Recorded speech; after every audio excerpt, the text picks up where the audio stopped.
namanya tuh apa namanya kayak best practice yang kita bisa ambil lah ya. Contoh kalau misalnya kita kerja di consulting gitu. Kalau misalnya kita kerja di consulting, kita tuh langsung terekspos dengan best practice yang terjadi di masing-masing industri berbeda. Dan cara komunikasi kayak gimana, cara ngomong yang terstruktur itu kayak gimana, itu kita bakal dilatih di situ gitu kan.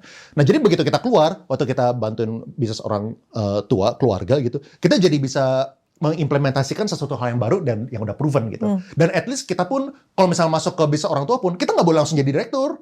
Kita harus dikasih posisi yang sesuai dengan kita punya kontribusi. Dan kita harus dibayar sesuai dengan kita punya kontribusi. Sesuai value kita tadi seberapa ya. Harus fair ya kok. Menurut gua, the biggest mistake untuk bisnis second gen adalah memberikan anak gaji gara-gara itu adalah anak gua. Itu the biggest mistake itu. Dengan dititipin ke semua karyawan. Yang karyawannya mau negur juga, ya udahlah anak bos. Iya makanya. Aduh, itu menurut gue the biggest mistake. Apa yang terjadi? Contoh, ini anak baru lulus. Tapi gara-gara dia itu anak pebisnis ya, dia langsung dikasih gaji 30 juta, 50 juta sebulan gitu misalnya.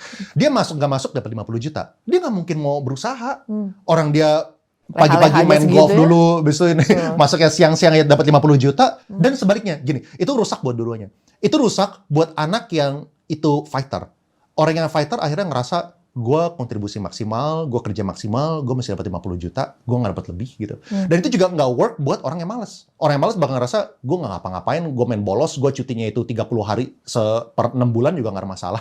Nggak akan ada yang negur juga. Ada yang negur juga, itu susah juga gitu. Jadi udah itu salah. Menurut gue, kita tuh harus memberikan anak kita sesuai seperti apa yang kita berikan ke profesional.